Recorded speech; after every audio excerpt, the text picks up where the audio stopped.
What's up, everybody, and welcome to another episode of Team Chat Podcast, a video game show. I'm one of your hosts, Jarrett Wilson, joined across the power of the internet today by my co-host, Rachel Mogan. Buongiorno. It's been a while since it's been across the power of the internet. It really has, and I know we don't really necessarily like this way of doing it that much, but, you know, we had to. It's temporarily necessary. It's temporarily necessary because I got the COVID. And I'm on the mend. Jared. I'm almost done with it. I have like a few more days of having to wear a mask just to be absolutely sure because I'm no longer contagious anymore. But that's what we're having to do it this way.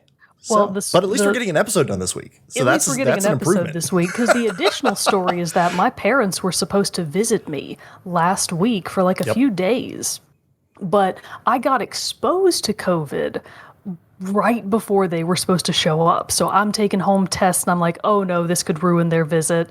I keep testing back negative. I never did have any symptoms. So I saw them on Saturday just for that one day. And then kind of towards the end, my dad started to get a really bad cold, like he was coughing a lot. So Sunday morning, they were like, we know that we didn't get anything from you. It's only been literally less than 24 hours. But my dad thought he might have COVID, so they were like, we should go. Which I was so sad to hear that. I know, what a bummer. Because I know, like, I mean, because yeah, this really but then that also meant that I had been possibly double exposed to COVID from both my parents and the one before. So it's like, okay, well, I guess I have to sort of self-isolate again just in case to be on the safe side. They're still feeling good? Still feeling A-okay? I feel totally fine. Nice. I have an iron immune system because I eat my fruits and vegetables, kids.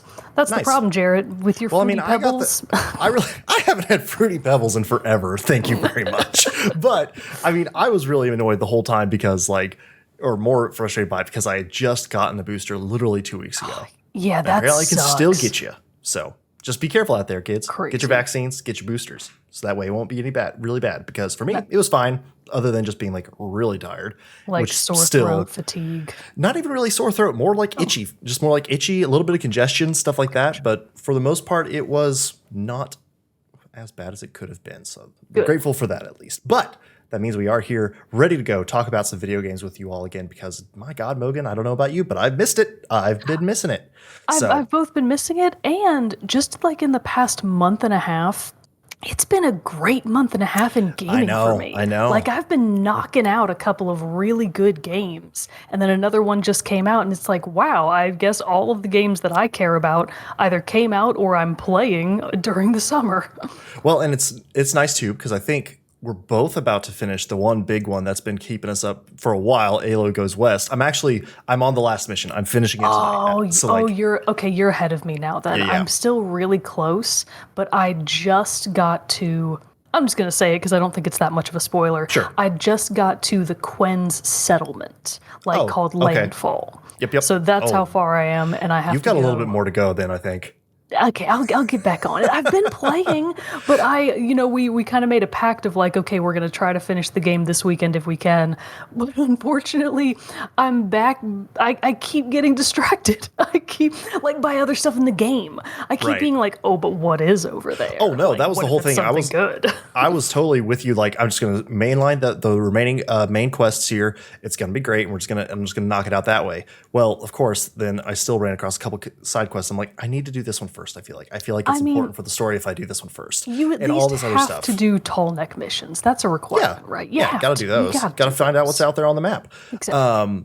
But I will say, I think you've got a little bit more because there's a mission coming up that was long and hard. Is it, okay, mild spoiler here, is it like the Super Thunderjaw? No. When's that? Oh no, the big fancy Thunderjaw that's outside. The Apex Thunderjaw. Oh yeah, exactly. No, it's not that one. That one did hold me up for a little bit, but it's something else. So I'll check back in with you later today or something like that. Okay, I'll see if I can at least get to that quest by the end of today because I spent this morning playing a fair bit as well. But the quest that you're on also has some pretty good revelations from it too, which I'm excited for you to get to as well. So good time all around still to be had. But yeah, so we're finishing up that one pretty soon, and I'm just ready to be able to. I miss that feeling of finishing a game. And we need to do the full review also. But like, I need to start knocking out some other games because I've been on Horizon for way too damn long. We need some wins. We need to get a few of these done and fully reviewed, and so we can move on to the next stuff. Exactly. But you know what?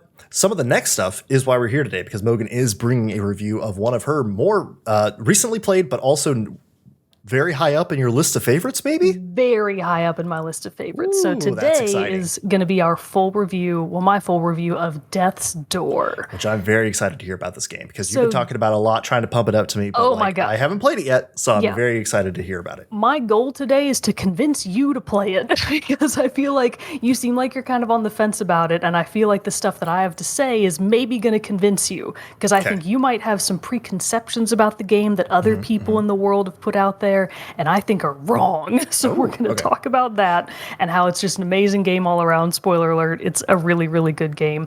It actually came out last year in 2021 from developer Acid Nerve and published by best indie publisher in the game, Annapurna Interactive. Better than Devolver? Well... No, they're both great. They put out some fantastic games. Devolver's games have a very specific vibe to them a lot of the time, which I do love. But Annapurna, they'll get behind the weird stuff. Like the stuff that's not weird in the way of like, oh, it's crazy and fast-paced and not gory like Devolver's and funny. Weird. Yeah, that's Devolver's weird. Annapurna's weird is like, what if you just got on a cool motor scooter and zipped around the desert for a while and you were mostly just there for the vibes? Is that Sayonara Wild Hearts? Sable, damn it. Anyways. Wait, what's Sayonara Wild? Anyway, different discussion for another time. Wild Hearts doesn't take place in a desert. But it's on motorcycles. Okay, that's what I thought. Okay. Good guess. Good. I tried. But hey, you're here listening to us, which is great because that means you found where you can listen to us. Well, those news episodes that come out supposed to be on every week, Thursdays at 9 a.m. Central Time when we release them. But hey, you know what? Things happen. Schedule gets adjusted. We let you know when it does. COVID happens. COVID happens. It's not our fault. I mean? So it's things we got to deal with. But hey, we're here today. And so you can listen to our episodes on podcast services around the World Wide Web, as well as watch a video version of each episode over on our YouTube channel. You can also join us on social media at Facebook, Twitter, and Instagram. Join our Discord server. And if you want to be like some of the cool kids who go over to www.patreon.com/teamchatpodcast. And those cool kids are Super Saiyan Ace, Elise F, Zach S, Marian S, Susan M's, James K, Ben W, Michael B, Andrew M, Michael S, and Brandon W. They've all gone over there to support the show for as little as $1 a month. And in return, we're giving them cool perks like getting the episodes early before their general Thursday release and access to a private channel on our Discord server, the Rogues Gallery. But hey, guess what? Everybody who listens to and supports Team Chat Podcast is a cool kid. And so you can help support the show and make it bigger and better by telling your friends, writing us reviews, and subscribing wherever you're listening to or watching the show. And for that, we love each and every one of our viewers, patrons, and listeners alike. Heart emoji. It's been a while since we've been able to do the properly angled heart emoji. Right? To make it really look like a heart. Yeah. It looks good. It looks good. Yeah, looks But thank you all for being here and supporting the show. We love you. Every time you read off the list of patrons, in my head, I'm always like, Michael B. Jordan. Yeah, he listens to the show. You can't prove that that's not Michael B. Jordan. Actually, I can. He's been on the show. No, you can't. Shut up. Oh, man. But yeah, so we've got a lot of great stuff coming in, namely this review of Death's Door as the main topic for today. And you know what? I'm just so excited, Mogan, to hear about it. Why don't we just go ahead and jump right in? Indeed. So, bit of a preface here. I am going to be talking about major story beats. Basically, this is going to be kind of similar to my Hollow Knight review. It's not going to be nearly as long, but the first half is mostly going to be a discussion about gameplay, level design, sort of basic stuff that you don't necessarily need to know about the game, but that adds to why it's such a good game. And the next part is going to be actual impactful story beats, which is not going to be massive. I won't say that Death's Door is like, it's not like Horizon Forbidden West where it's hundreds of hours long potentially. This is a shorter game.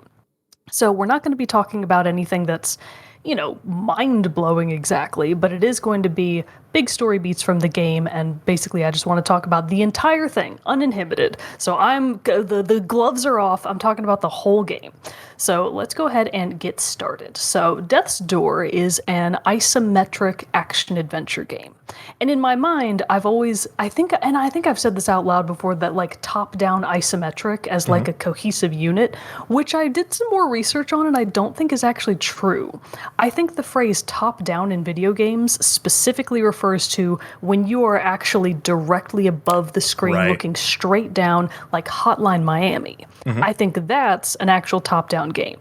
Isometric, because this is a 3D game, it's not 2D, this is a 3D isometric game, that means that you have an elevated view, but you're looking into the game at an angle so that you can see more of what's around your character than just what's immediately in front of them. Right. So it's just sort of a semi-zoomed out 3D view of the game. Think your Hades, think your Diablos. Exactly, yeah. Hades is a really good comparison, but Hades, I think, is more along the lines of 2D isometric, which is beautiful, you know, the hand-drawn animations. The look and feel of Death's Door is very much 3D, kind of low-poly, highly stylized characters and level designs. Speaking of characters, so the synopsis of the game is that in Death's Door, you play as a little crow, which for starters, 10 out of 10. Everybody likes crows, little friends, little trash garbage birds that'll bring you money and french fries and anything else in exchange for shiny things that they like. You play as a crow, and you work for the Reaper Commission headquarters. I'll call it the RCH from now on, but no one in the game calls it that. In fact, I think they mostly just call it HQ, so maybe I should just call it HQ. Anyways, you are a Reaper.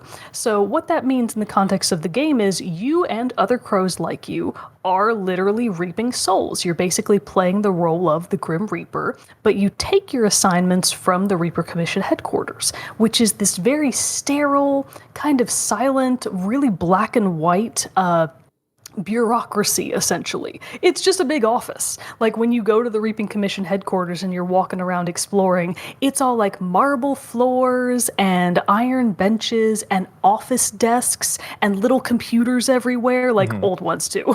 Like old computers, and you're like, oh, okay, so this is just sort of a regular office, which is very true, but it's also half empty, which is a little unusual. So as your little crow, you go in and you go to the main sort of, I guess, commission headquarters hall, like the main hall, and you talk to Chandler the Handler. He's an excellent NPC. He's very anxious, he loves to follow rules, and he gives you your assignments. So the game starts off with Chandler assigning you to collect I'm not exactly sure if the game calls it a giant soul, but just a really large soul. And he's like, oh, you got to go collect this like monster's large soul.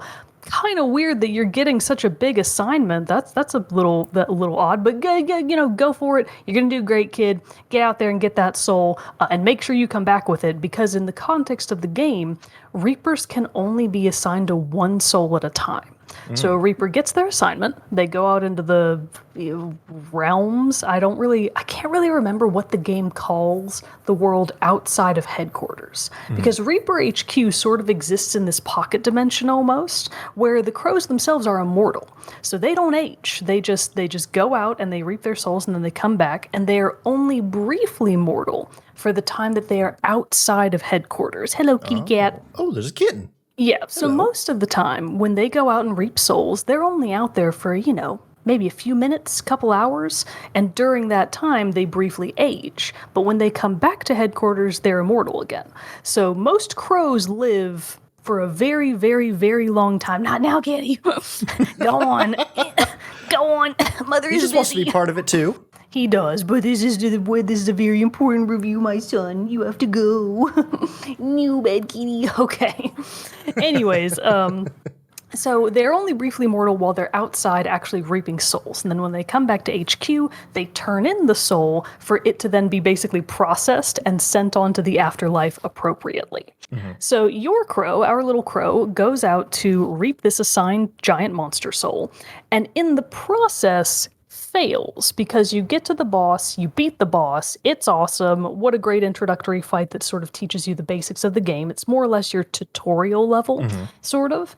But right when you go to actually collect the soul of the monster you've defeated, You get ambushed. A door Oh, no. opens up, and kitten, not now.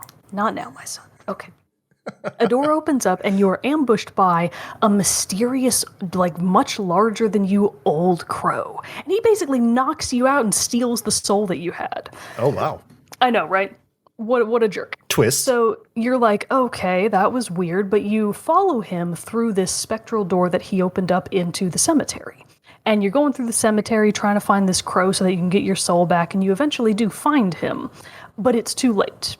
He's already taken the monster soul that you had, and he sent it on through Death's Door, which is an actual thing in the game. It's this huge floating door that just kind of floats over kind of space almost, but it's like this gray, sort of mountainous, cloudy space just sort of out into nothingness.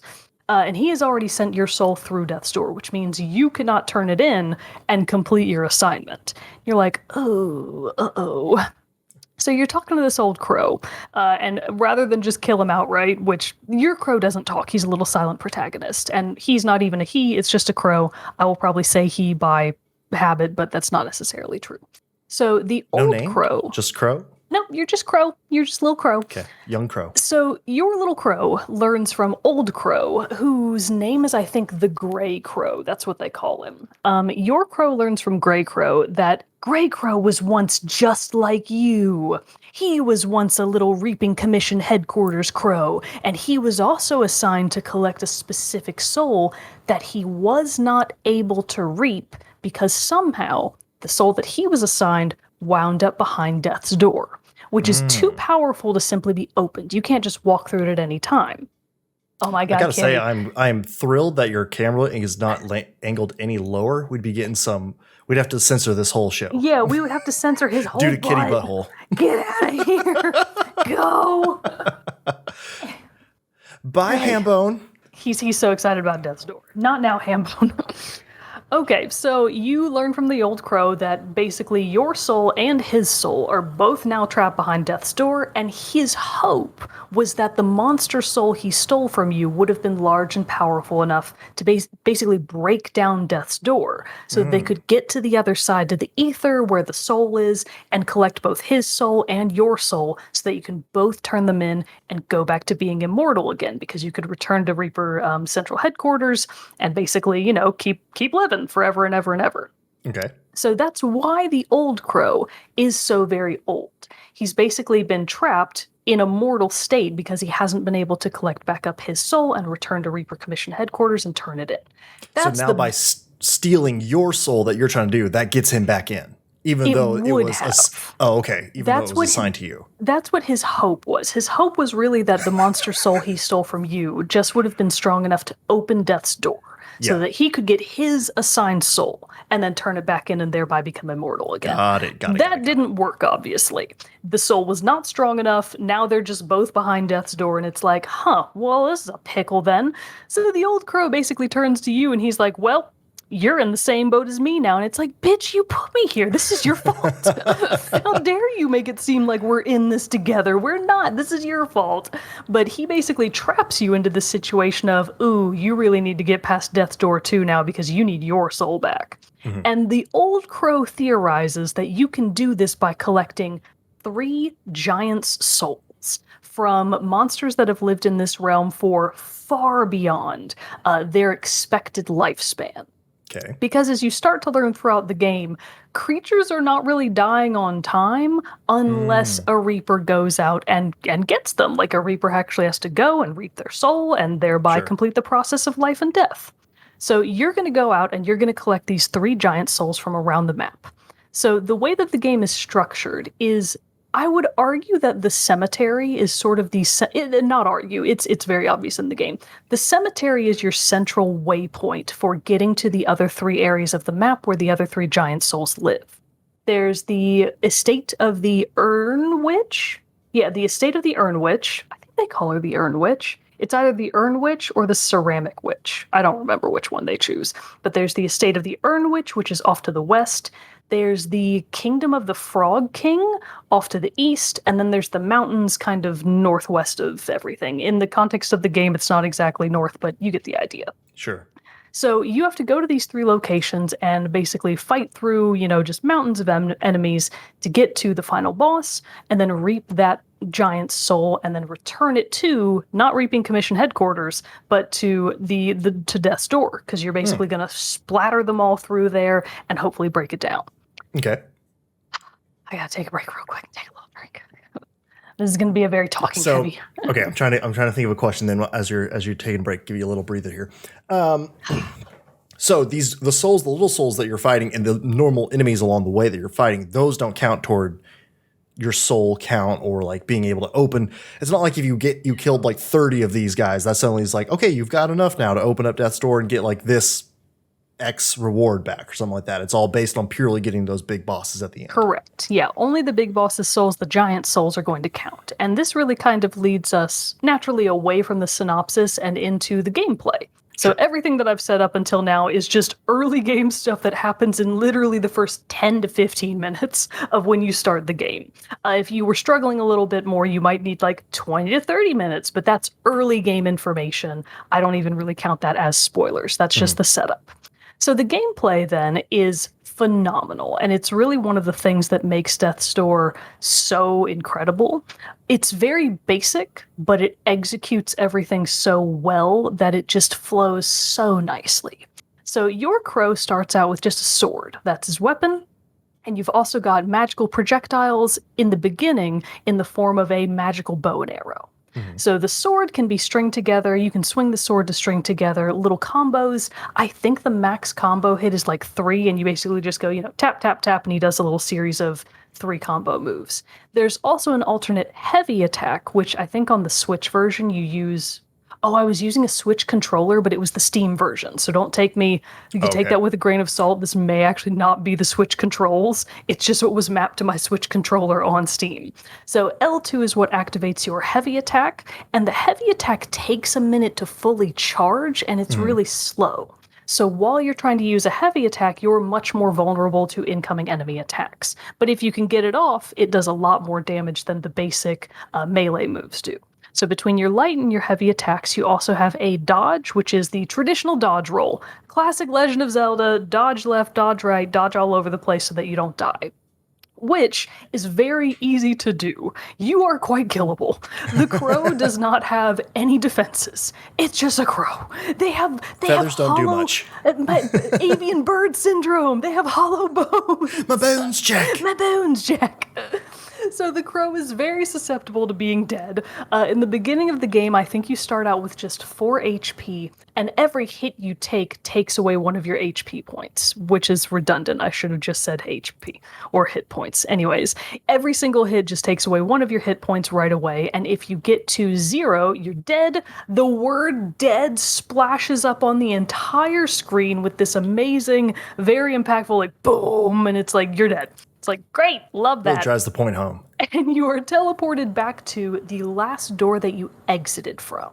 So not only is the game called Death's Door, but all of your movement within the game between the different areas and the different realms that you're passing between is facilitated by doors. The crows and the Reaping Commission headquarters, they rely on doors to get everywhere, to facilitate the transfer of souls. The game revolves around doors. So you can activate doors at different waypoints around each section of the map.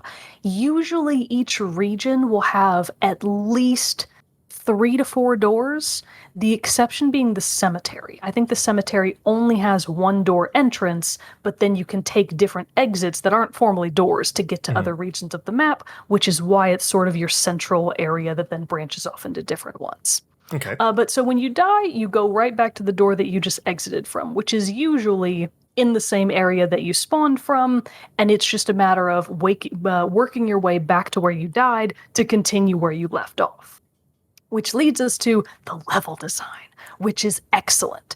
So what I just said, the process of dying, returning to the last place that you left off, and then keeping going, I think that alone is what led that very, very light rogue-like aspect, I think, is what led some people to compare Death's Door to Dark Souls, which is a bad take. That's wrong. I've never once thought that the two would be No. tied together. But when I was doing additional research on it, I was reading all these old reviews.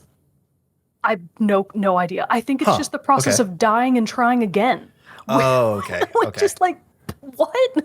That's ridiculous. And the fact that people likened it to Dark Souls at all is baffling to me. So if you hear that, if anybody tells you like, oh yeah, Death's Door, it's kind of like an indie Dark Souls, it absolutely is not.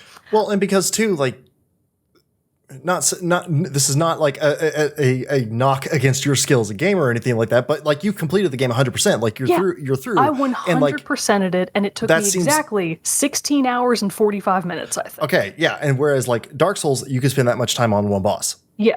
Exaggerated, but yes, you know what I mean. So it's like it seems like the difficulty doesn't even stack up in the same way and anything like that. So I do just kind of want to get this out of the way right now. The other thing that I heard about Death's Door from multiple people was that it was really hard, was that it was difficult. Mm-hmm. That's so incorrect. It's not. Okay, well, that's good for me to hear. I mean, it's not easy. It's not like a walk in the park. The other game that Death's Door draws a lot of comparisons to are the old school Legend of Zelda games, which I think is a much more accurate comparison, at least in terms of the way you get power-ups, the way the game progresses. Some of the areas in the map are basically dungeons. There's a final boss. When you beat the final boss, you get a new power. You move on. So the cycle that the gameplay has, I totally see the comparison to The Legend of Zelda, which I think is a positive thing, and it's a very, very fun game. The Dark Souls comparison makes no sense, and one of the key things that it's missing, and you kind of touched on this earlier when you asked about sort of the quality of souls, is while you're killing smaller enemies, you do basically get like a little soul point from them. I'm not sure if the game calls them soul points, but that's what I'm going to call them. They might just be called souls. So when you kill other enemies around the map that aren't giant souls, they give you a couple, maybe like 30. If they're kind of a bigger enemy, they give you a smaller amount of souls that you slowly store up. But when you die, those don't go away. You don't lose anything when you die, and you can die as many times as you want and lose nothing. You don't lose your gear, you don't lose your souls, and you then don't have to go back and recollect them from the last point that you died, which I think is the thing that makes Dark Souls, that you have to return to where you died, collect all your shit back up so that you don't lose it forever if you die before you're able to reclaim what you lost when you died the first time. So if anybody tells you that Death's Door is really hard or that it's like Dark Souls, ignore both of those things. That is not true. It has a decent amount of challenge. It's not easy, but it makes sense. There will be no fight and there will be no enemy in the game where you're like, this is bullshit. All of it is very fair gameplay, and the game gives you everything you need to take down bosses and smaller enemies alike without any flair, without any fluff. It's just like, yep, you've got what you need.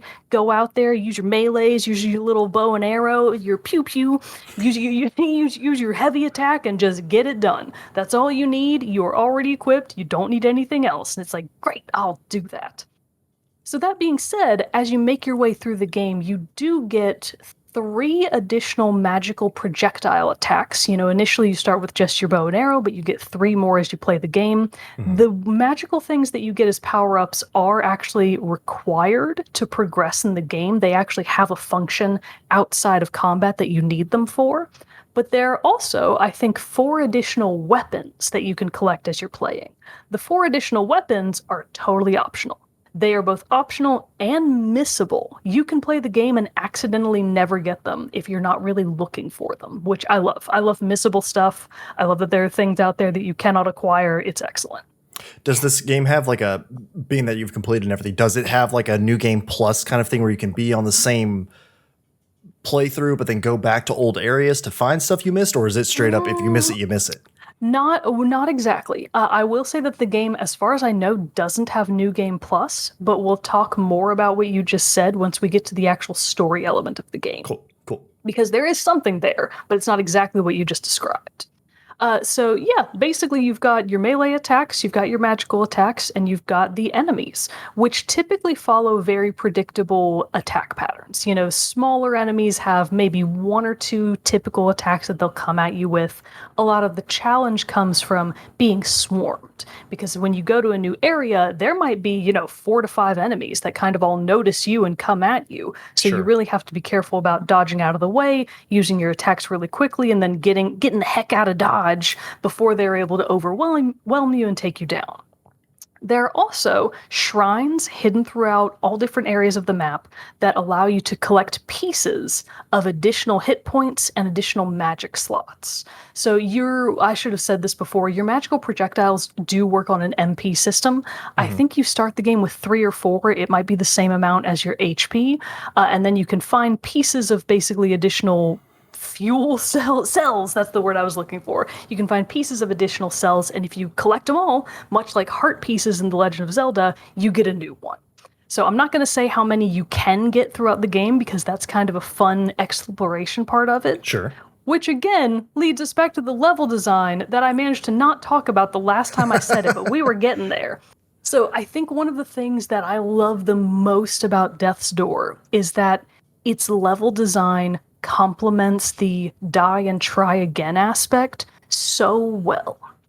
So you might imagine that, if you have to die and go all the way back to a door and then retrace your steps to just start back up where you left off, and all of the enemies have respawned, you might be in a little bit of trouble. You may have had a really hard time getting there the first time, and the idea of doing it all over again, you're like, oh god, this is going to take forever. If, you're maybe struggling a little bit with the gameplay. But that is usually not the case, because throughout each level, the design is such that you will slowly but surely unlock shortcuts all along the way. So you might start at a door at point A, and then you kind of work your way through the level to not another door, but to just sort of a little mini boss or a little area where a lot of enemies were, and once you defeat them, a ladder appears, or you're able to throw a switch and put a bridge down that connects you closer to where the door was. And you keep doing this around the entire map until you basically unlock all the shortcuts, so that when you die, you might go back to that same door, but it takes you a fraction of the time to get back to where you died because you've unlocked all of these shortcuts and throughways. Oh, that's helpful. Yeah, it's so helpful. I mean, I think if I were actually timing it, let's say that I went all the way back to a first door and then we're retracing my steps all the way back to the final boss, if I actually had all the shortcuts opened in real time, it would probably only take 2 to 5 minutes. Oh, okay. So that kind of also then answers my question, which I'm now realizing of asking if it has like a New Game Plus is a very dumb question, because it doesn't even fit in the game style, because the whole point is you replay the game a lot and go through these areas again. Exactly. So, okay. So while you could still miss something at the end of the game, you have however many times you die, chances to discover it again. Yeah, you have endless amount of opportunity to return to any area, because remember, in addition to unlocking all of these shortcuts, you're getting new powers all the time, which a lot of stuff is sprinkled throughout every part of the map that you can't actually get to yet because you're missing something. You don't have the ability that you need to get to that thing over there. And you're like, ooh, in the beginning, you don't even really know what you're missing. You don't know what that is. You don't know what you need for it, but you're like, I know there's something over this little stretch of water if I can just manage to get over there, but I don't know how to do that yet. Yeah. And the game does a great job of just sort of peppering those in around each different area, so that you have a lot of incentive to come back and to keep exploring. Because even though the maps are in reality not very huge, they have so much verticality to them. There's a lot of up and down. There's a lot of up, down, and around.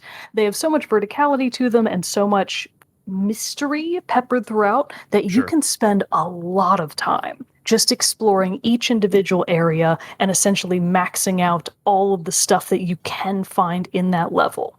All of the shrines, all of the power-ups, all of the, what are they called? They're basically like little chunks of soul orbs that might give you like 100 at a time, which are very helpful, because I also forgot to mention that in addition to your weapons and your power-ups, you also have 4 different stats, like 4 different character stats. You've got dex, strength, agility, and magic power. And you use, so the souls that you've been collecting the whole time that are like the little souls that you use as currency, those are used to basically redeem additional power-ups in any of your 4 stat levels. Okay. I think they only go up to 5 in each category, and their cost increases every time you unlock one. So initially, you might only need 600 souls to unlock the first magic ability, but then you need 1,500 to get the last one. So you need to be collecting a lot of souls all the time, and you need those chunks of soul around the map so that you can actually afford the additional upgrades. I chose to really go heavy on the magic in the beginning, and I do not regret that choice. I know a lot of people go the agility and or the strength path, but I went all magic all the time, and I had a great time. Well, because I'm imagining that like aids you in combat a little bit more by having better magic abilities and stuff like that. For sure.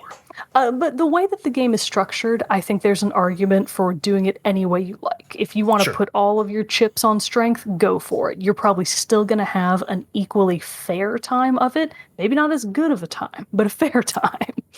So there's all kinds of reasons to go back through each level and explore as much as you possibly can, and the game gives you plenty of opportunities to do that.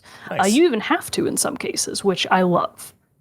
So that's basically everything that we can say about the gameplay to an extent. So now let's actually talk about the story, which will kind of be woven into the gameplay. So the story of Death's Door, we kind of already did a synopsis, but kind of similar to how Hollow Knight is, and I guess Dark Souls to a certain extent. Quit making the comparisons. What are you doing? You're just feeding the trolls. I know, but I shouldn't even do it. I really do think it's more like Hollow Knight than it is like any other game. What happened there, Jared? Is it an earthquake? No, I was adjusting, and I was trying to like get my legs in a better position, and I kicked the bottom of my desk and made everything shake. I just assumed it was Birdie or Fender. No, they're out in another room. They'd be too noisy. Oh, do you see him pushing his little face against the microphone? He just wants to be up against that microphone and just Kitty feel cat, its warmth. You're so He's not messing with anything. He's not being bad. He's just a bad little cat. Just deep down. He just wants to be the center of attention. Oh, he's so cute. Quit talking to the man on the computer, Mom. Yeah, I'm busy. All right, so the story of Death's Door is not entirely, but to an extent, sort of hidden in the margins. Because in addition to the extra power-ups and the extra chunks of soul and the bosses that you have to find, each area of the map has a bunch of shinies, which I love is because, crows be loving their shiny things. Yep. So the game's optional collectibles are called shinies. And I can't remember if every shiny relates to an achievement, but there is at the very least an achievement for collecting every shiny in the game. So if you're an achievement hunter, you're going to want to keep your eyes peeled for those shinies. And the shinies really have no function other than they're a collectible thing, and when you get them, they go into your inventory, and if you then go into the menu and scroll over to your shiny collection, hovering over any of the shinies that you've collected will give you a little bit of text that tells you about that item. So that's kind of how you get more information on both the background of the game, the lore of the game, and individual NPCs that you meet throughout the game, which are fantastic. That's kind of seems similar then to like Hades. Where I think so. You go through, you talk to the characters as you go, but then you also throughout different things that you do in the game, like actions you complete, you'll get a little additional lore updates, like an icon of a book pops up. Exactly. And then you get to read a little bit more about it and different things like that. Cool. So that's really the purpose of the shinies, is both just an extra thing to collect, and they give you little bits of story about the stuff that you've been doing and things that characters don't outright tell you. So the shinies are amazing, but the game is basically, as you keep playing and as you keep reaping these giant souls, you do meet other NPCs and you talk to them about stuff. They are extremely funny. Chandler the Handler, like I said, is hilarious on his own. He's so uptight. I know, right? Chandler the Handler. I just like the name, because immediately when I think of Chandler, I just think of like Friends. Chandler from Friends. Oh, yeah. And so then like, especially that it rhymes with like Chandler the Handler seems like something that would both annoy Chandler. So I don't know, it's just all going what this character is. So Chandler is awesome, but across the hall from him at another desk is another crow who works at the commission headquarters named Agatha, and she's like the character foil to Chandler because she's super peppy, she loves her job, and she is all about typing. She just loves typing, it's what she lives for, and anytime there's an opportunity to do more paperwork, she's like, yes, my time to shine, more typing for me. So Agatha is incredible. I have to say they have a missed opportunity then. It's a bird that loves to type. Why is the bird's name not Mavis Beacon? Mavis Beacon. Do you not know Mavis Beacon? Mavis Beacon teaches typing? Wasted joke. I hope somebody else out there got it. I'm sure somebody got that joke, and they're probably like, fine comedy, sir. Yeah, didn't get that joke. But most people will get the next one. I hope I say his name right. There's a security guard that works at the Reaping Commission headquarters, too. And his name is Ball Plart. Because he's supposed to be Paul Blart Mall Cop. So funny. And they were like, how about Ball Plart? And they didn't do Mavis Beacon with that. Come on. What? I'm mad about that. I'm going to have to tweet the developers. You should get on Twitter and at the developer and be like, why didn't you name Agatha Mavis Beacon? Because that is actually a very funny joke. If she loves typing so much, come on. Yeah, you should get on Twitter and really like send them a DM and be like, just a little suggestion for next time. Maybe you could patch this in. You done messed up. So all of the NPCs are incredible, and in a lot of cases, there will be brief periods of time where the NPCs actually want to sit down and talk to you. Notably, at the estate of the Urnwitch, you have a lot of opportunities to talk to. It's either her son or her nephew. I think it's her grandson. Mm-hmm. You have the opportunity to talk to and get to know her grandson, Pothead.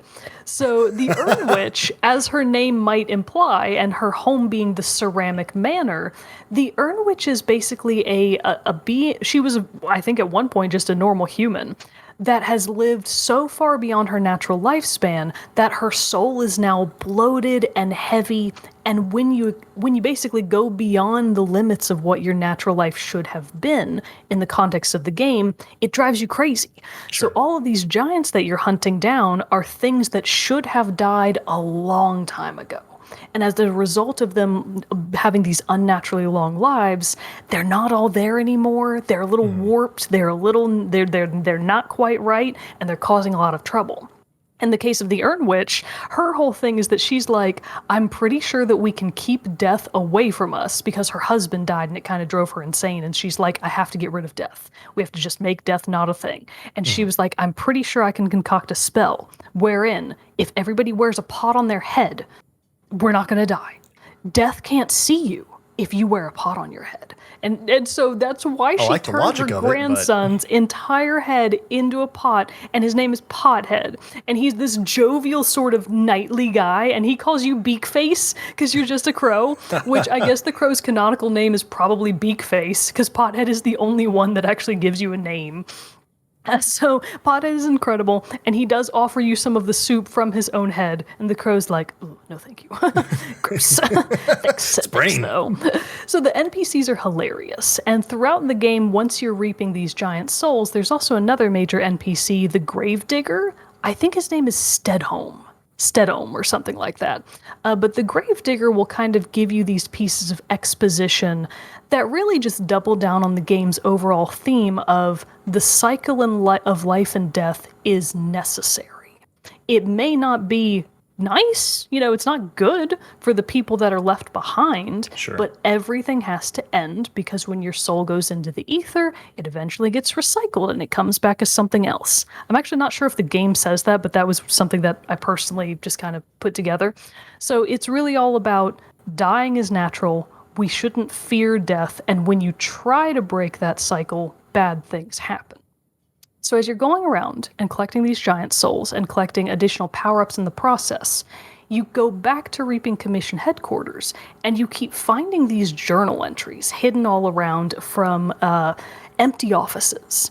And they seem to maybe all be written by the same crow. I'm personally not sure about that. Some of them may have been written by different crows, but it seems like there was a specific crow at the headquarters that was starting to pick up on a conspiracy.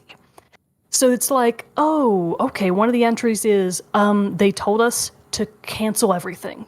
Today we got a message from on high that we have to close all the doors, completely cut off all the crows that are out in the field right now. We have to shut everything down, and we're not sure why. I'm not going to question it. I just work here, so whatever HQ wants, they're going to get. And you keep getting more like that of like, ooh, but what happened to the crows that were left out there? They're just gonna die. What do we do about that? I don't really know. This is weird, right? Like it's just a lot of this And it's very relatable if you've ever worked in an office or in any environment where you're like, ooh, I feel like some not great stuff is going on, but also I just work here, so I don't really want to mention it. It's very much that bureaucratic, like, ugh, like that gross Just vibe. looking the other way, like, Yeah, exactly. Yeah. So if I ignore this, it'll go away. it's very poignant, I should say. So you keep finding more and more entries like this, and then eventually through a specific area of the map called, I think it's either Castle Lock. If it's not called Castle Lock, that's what I call it. Don't at me. It's got locks and keys, okay? It's got door imagery. It's not surprising. So Castle Lock is basically the resting place of the Lords of Doors. So your direct boss, not your direct boss, chain of command, bureaucracy, all that, but the CEO of the Reaping Commission is the Lord of Doors. And the Lord of Doors is this otherworldly creature that actually has a big lock for a face and like a cool looking helmet. The Lord of Doors design is hilarious. The first time you meet the Lord of Doors, it's holding a mug that says, "World's Best Lord," and it's like, that's hilarious. So the Lord of Doors is this very mysterious character who just sort of oversees all of the comings and goings of souls through their doors. That's the Lord of Doors' entire job, is to be the facilitator of the cycle of life and death. But as you learn from Castle Lock, even the Lord of Doors cannot escape death. There comes a point in every Lord of Doors' reign where they are supposed to die, and then let the next Lord of Doors take over. Your Lord of Doors, you start to learn, has been around for a long time. Like, too long. And you just sort of keep getting these pieces of, why are all of these creatures living way past their natural lifespan? What's going on here? Is something wrong with the cycle of life and death? And you do eventually discover towards the end of the game, so this is like some endgame spoiler stuff, that yes, that's exactly what has happened. In a big sort of very nearly the end climactic scene, you've collected all 3 giant souls, you go back to the Grey Crow, and it works. You use all of the giant souls to burst open Death's door, and you and the Grey Crow go in. And it's just this really creepy, all-white space. There's nothing there. Oh, weird. Except for one other creature. You want to guess who it is? The old crow? No, not the old crow. So you and the old crow are in there together, and you encounter one other creature. Sorry, I completely missed that. I don't know. It's Death. Oh, you meet the Death. Actually, I think I can put this. Oh, it'll probably take me too long. Anyways, there's Death is basically just it's not even really much taller than you as the crow. It's this little short reaper in a black hoodie. It's not even a crow. It's like a little person in a black hoodie with a little fanny pack on and like the classic and the traditional scythe over his shoulder. And he's just like, "What's up? Hey, I'm Death. Welcome to the void." Just chilling. Just chilling. So you come to find out that Death was actually trapped in the beyond by the Lord of Doors. So thousands of years ago, the original Lord of Doors, and Death made an agreement. You know, the Death was like, man, reaping all these souls is a real bummer. You know, you reap the soul, you do your job, and then as you leave, there are all these people crying and sobbing, and it's just sad. I don't really want to do this anymore. So the Lord of Doors comes along, and they're like, hey, why don't you let me and my commission of crows take care of it? We'll do the reaping, and we'll build these doors to facilitate souls going on to the afterlife. Which they signed a contract, everybody was happy with it.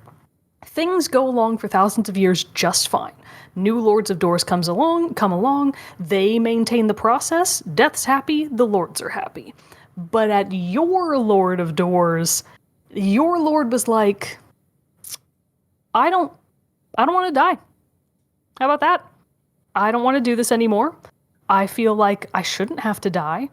On the day I was born, because they're created by the previous Lord, on the day that I was brought into this world by the previous Lord, I knew the exact day that I would die. I have known from the second of my existence exactly how long I have, and that kind of fucks you up, bro. So I've decided I'm not going to do that.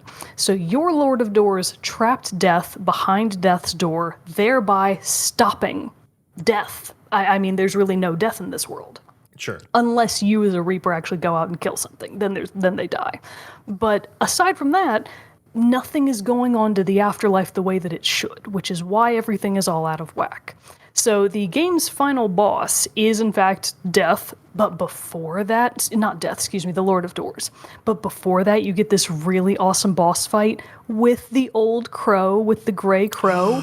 Because you and the Grey Crow get to this void, and you're both like, okay, we're going to be able to recover the souls that got behind this door, right? And Death's like, ooh, no, sorry, bro. As soon as a soul gets to this part of the ether, they're gone. They become one with the ether again. There's no way you're getting those souls back. They are totally gone. The old Crow, who has also lived way beyond his natural lifespan, This is the straw that breaks the crow's back. He goes crazy and he basically becomes a monstrous crow that you then have to fight. His fight is awesome. It's so cool. It's very sad. Like the music that plays at his specific boss fight is not like the other ones. It's this really poignant piano theme, and you just get the sense of like, oh, unlike with the other bosses, which were really bombastic, kind of fun fights, high energy fights, this one is really, it's got the feel of just putting something out of its misery. Because the old crow, it's beyond his time. You just gotta take him out. So that's really kind of what happens in the game. You take out the Grey Crow, and then you go on to the final boss, the Lord of Doors. And his fight is so fun. It's such a good fight, and it's one of those boss fights that you're like, this is exactly what was needed to bring this game to a satisfying close, because it's one of those phased fights. So you start off and you're just fighting the Lord of Doors like one-on-one, mano-a-mano. He's trying to punch you to death and you're just chipping away at him with your tiny little sword. Yeah. And eventually he's like, fuck this, man. And he'll snap his finger. The Lord of Doors is very specifically a non-gendered creature. I need to make that clear. The game specifically refers to them as they, so I should be doing that as well. The Lord of Doors will snap their fingers. A door opens up, of course. They are the Lord of Doors. And the Lord will, sneak away through the door to the next area. And it's this really interesting mix of you're basically blasting through different sections of the Reaping Commission headquarters, these black and white, very stark environments with all of these obstacles that you have to overcome. And it's all very fast paced, and you're just trying to get to the Lord of Doors, but he's always one step ahead of you, firing stuff in your direction. And then you'll wind up in the next area, which is a reflection of the 3 other areas of the game that you've been from. So you kind of revisit the estate of the Urn Witch. You revisit the Mushroom Kingdom, or the wetlands. I can't remember what the game calls it. It's frog territory. And then you revisit the mountains, and it's like, oh, this is great. It's calling back to all of those other fights that you have, and at the same time giving you these brand new areas to explore. Not explore, but just to get through, to get to the Lord of Doors. So once you've gotten through all of the areas of the possible map to fight the Lord, you get to the final one, which is right back in the abandoned hall of the Reaping Commission headquarters, which is just blasted out now, and it's you versus the Lord of Doors final fight. And it actually is a pretty challenging fight. I think I died, because you have to redo the whole thing. If you die, you go all the way back to the beginning. And you have to do it all over again. It's a gauntlet run, basically. Sure. So you have to redo the whole gauntlet run if you die. But when you get to that final fight in the Reaping Commission headquarters, and it's just you desperately battling it out with the Lord of Doors, it has such a fun feeling to it. And when you do finally destroy the Lord of Doors, you restore the balance. You restore the balance of life and death, which is the conclusion that everyone was hoping for. So not only have you destroyed Death's door and freed Death to come back into the world again, you've also destroyed the line of the Lord of Doors. So the bureaucracy is gone. You have successfully taken down the man, which is the whole point. So it's amazing. You're like, yes, I am the foretold crow. So I didn't really mention this earlier, but as you keep going in the game, you do eventually find a settlement of free crows It's all of the crows that left the commission headquarters or were cut off and weren't able to get back. They formed their own little settlement up in the mountains, and they've been secretly working behind the scenes to undermine the Lord of Doors and restore the balance of life and death. And they have had these prophecies that you are the foretold crow. They're like, oh, yes, our legends have spoken of you. The time is nigh. You must restore the balance of life and death. So it's this very like bombastic, like, oh, this is greater than me sort of thing. So the story is fantastic. It's very fun. It's very simple, but it's very well executed. And that's the end of the game. You beat the Lord of Doors, death is back, and everybody's fine. Woo! Except that's not quite the end. So you asked about New Game Plus, and no, there isn't anything like that. But at the very end of the Lord of Doors fight, when the Lord collapses and I think disappears, somebody drags away its body, so that's not correct. But the Lord collapses, and in a sort of post-game cutscene, someone is dragging away the Lord of Doors' body. I think it might actually be the Vagabond Crow. I can't remember who it is, but it doesn't matter. It zooms in on the floor where the Lord fell, and there's a weird-looking key there. And it's like, oh, well, the game is over, but there's something on the floor in the Reaping Commission headquarters. I should go back there. So you can keep playing beyond when the game has ended. So if you go back and you collect that key, there's a bell tower out in the cemetery that you haven't been able to open the entire game that you can finally use the key to unlock the gate. Oh, cool. This is a big spoiler. I mean, it's all been big spoilers, but this is an even bigger spoiler. If you go up to the top of the bell tower and actually ring the bell, it turns the entire game, not just that area, from day to night. Oh. And the game is different at night. Like, stuff actually changes. None of the usual monsters are out and about in any of the areas. There will occasionally be new weird monsters that you're like, oh god, you're not supposed to be here, get out of here. But for the most part, it's dead silent and there's nothing around because it's nighttime. You're like, ooh, this is creepy. So if you go back to each of the areas that you've been to before, there will be new things for you to do. There's new stuff that only happens at night for you to discover. I'm not going to go into any detail on that because it's all very fun and interesting new stuff that just sort of builds on all the powers that you've gotten in the game. But in the process of doing this, you're collecting these things called tablets of knowledge. And the crows, the settlement of the free crows, they actually worship this thing that they just call truth or the eye of truth. I can't exactly remember what they call it, but I think they call it the eye of truth. Sure. They sort of worship this deity, this thing called the eye of truth, and they've got a little altar in their settlement to truth. And it's got these pillars on it that all have a little inlet, a little inset that's missing something for your tablets of knowledge to go in. So if you go back through the game at nighttime and you do all of the things to collect all of the tablets of knowledge and then go back to the altar of truth, I again don't know what they call it in the game, that's what I call it in my head. If you go back and you return all of the tablets, you unlock the true ending. So this is one of those games that has a regular ending and then a true ending if you do all the stuff, which I love. Everybody loves that kind of stuff. So the true ending reveals, and this was really not, I mean, if you read the Wikipedia article, it's obvious, it's right there. But I didn't really realize this until the very end when I got the true ending, that Death's Door actually is, technically, a sequel to Acid Nerve's previous game, Titan Souls. Okay. So Titan Souls was this indie pixelated game where you played as this little person and you went around and I think you had to slay 12 titans. And it was sort of like Shadow of the Colossus in that the whole point of the game is just to beat these bosses. That's the game. You go around, you beat the bosses. When you beat them all, congratulations, you done it. Mm-hmm. So the true ending of the game reveals that at the end of Titan Souls, the person, like the little boy or whoever you were, opened the door to truth and I think like let truth into. It's very ethereal. It's very like out there. But yeah, it's basically a direct sequel to Titan Souls, just in this sort of not necessarily alternate universe, but in this other world that wasn't part of Titan Souls. So that's Death's Door. It's the best game ever. I love it cool. to death. I highly recommend it to absolutely anyone. I think that it does combat so well. The exploration aspects are incredible. The story, while minimal, is really gripping. Like when you keep getting just these little pieces of the puzzle as you keep going, you're like, oh, okay, I'm getting there. I'm getting closer to the truth. And it Sure. has a really nice, impactful feel to it when you do get to both the ending and then in turn the true ending. Each of them feels like a big success. So it's a fantastic game. Acid Nerve knocked it out of the park. It is short.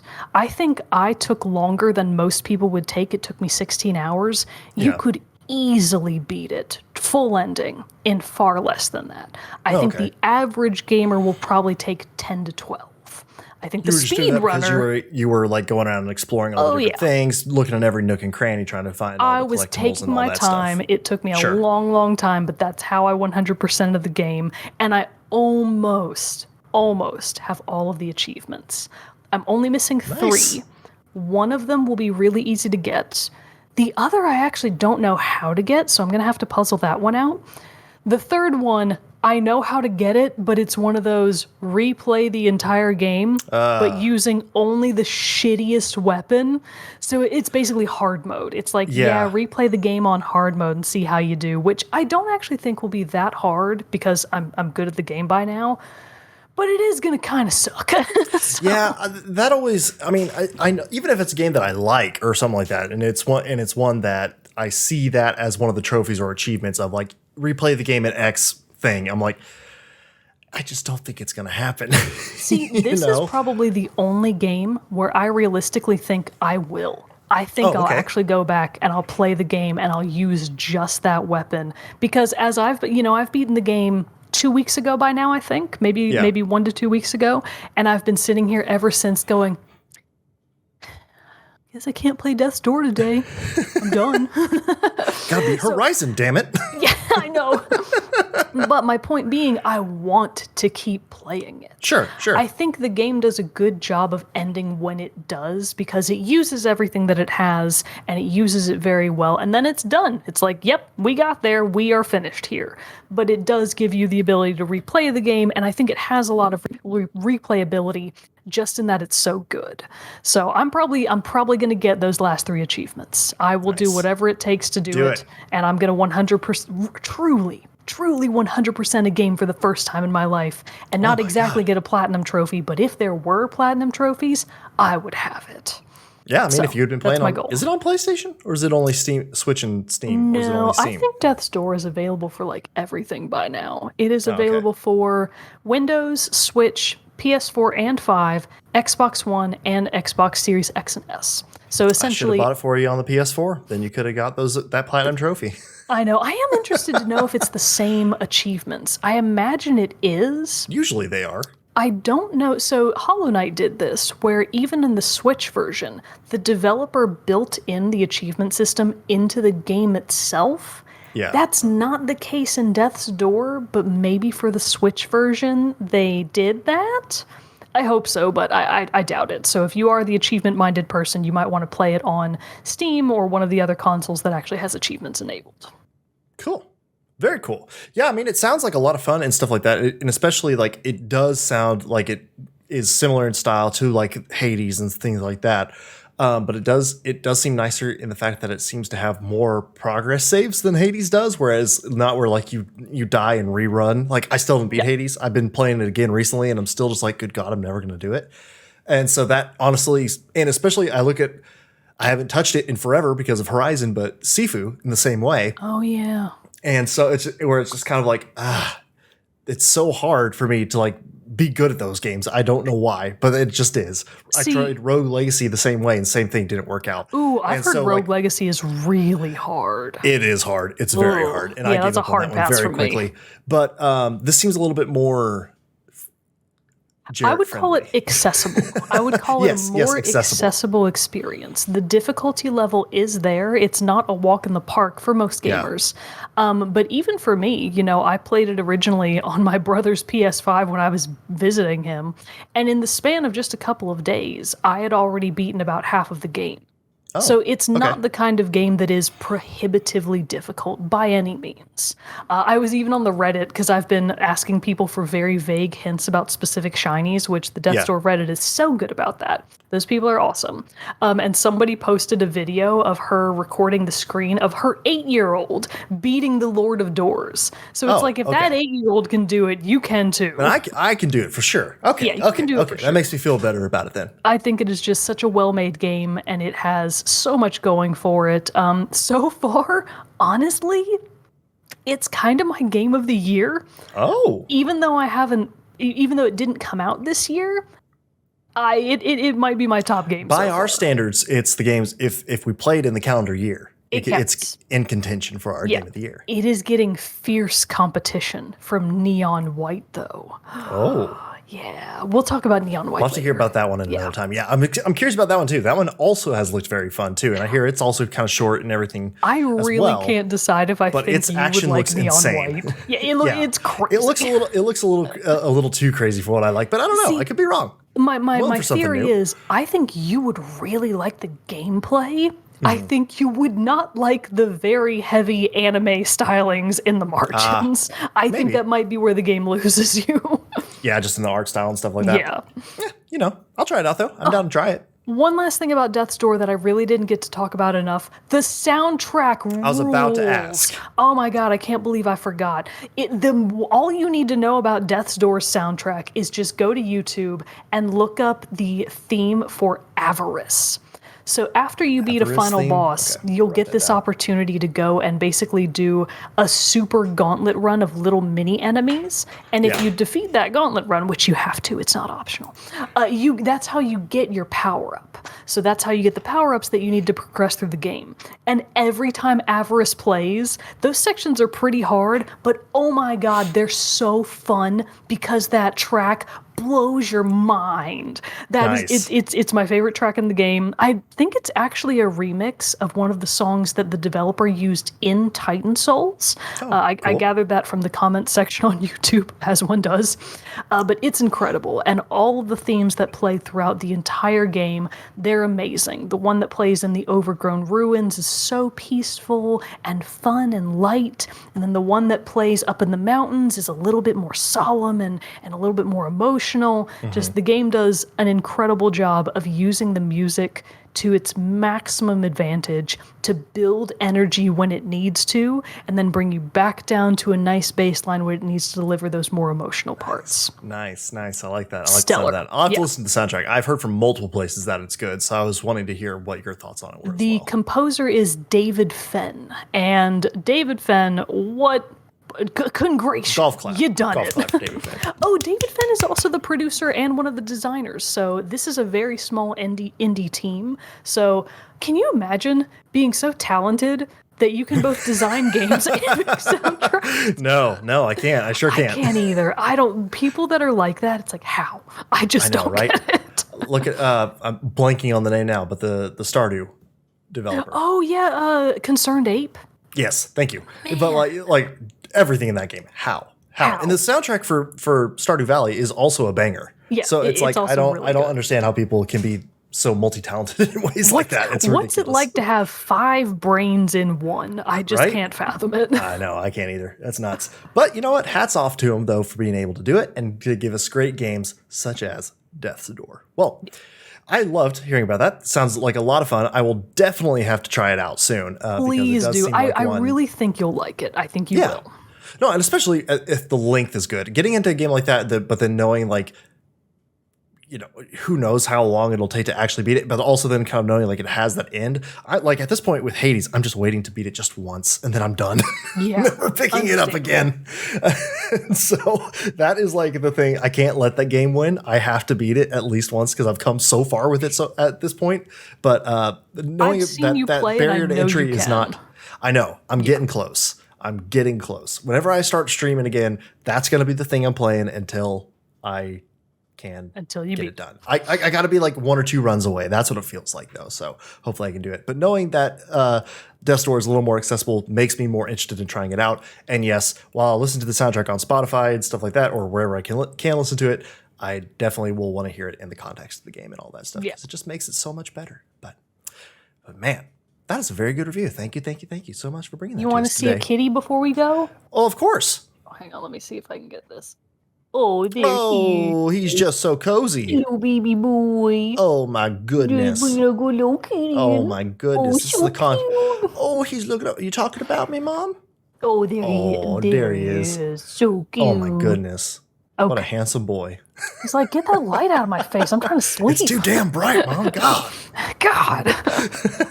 Well, that was our Mogan's review of Death's Door. But before we go and leave you for this week, we do have to do a little bit of a moment with Mogan and find out what is coming out soon and what we can look forward to in the gaming world. So we obviously missed quite a few weeks because of the Rona, so I'm not going to backtrack and go through everything that came out, except to say that Sunbreak, Monster Hunter Rise, the big expansion Sunbreak is out now. I haven't been able to pick it up yet, but that's one that I'm planning to.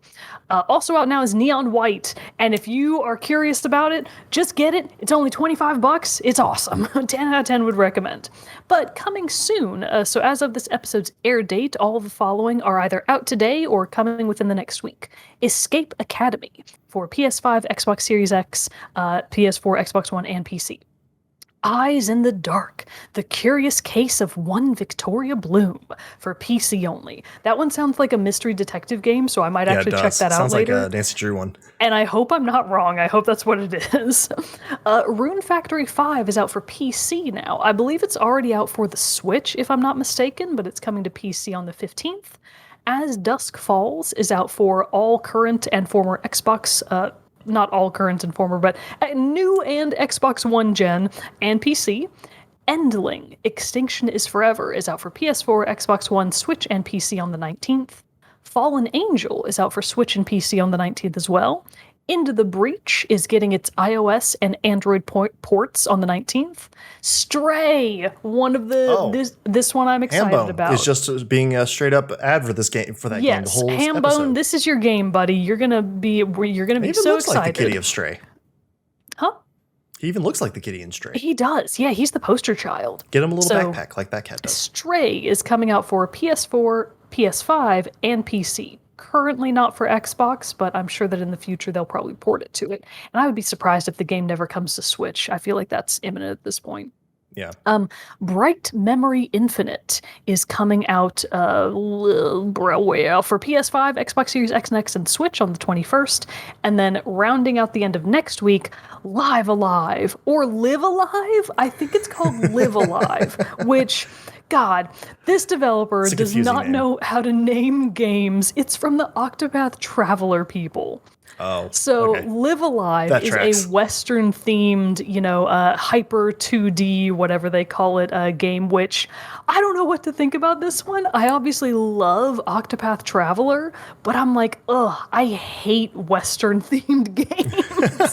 So the theme alone might be enough to turn me off to this one, but I'm not going to write it off all the way. But that'll be coming out for the Switch on the 22nd of next week, so look out for that one. And that's it. Nice. Well, there we go. There we have it, everybody. Well, we will try again. Since the COVID has gone through us now, hopefully, that means we won't have any other big disruptions to anything coming up soon. But hey, if we do, we'll keep you updated and get you episodes when we can. We'll promise that right now. When we're able to. It was great to be able to get back and do an episode because, man, I will say I have missed it. It's been great to be behind the mics, even though we are separated over the power of the internet. Oh, he's such a cute little kitten boy. And we'll get back into the studio soon once I'm no longer in my my contagion. Your confinement. My confinement. But anyway, everybody, thank you so much for joining us for this episode of Team Chat Podcast. And thank you, Mogan, for bringing a wonderful review of Death's Door. Go play it, everybody, and let us know what you think. But until next time, I'm one of your hosts, Jarrett Wilson, joined across the power of the internet with my co-host, Rachel Mogan. Adios. We'll see you all next time.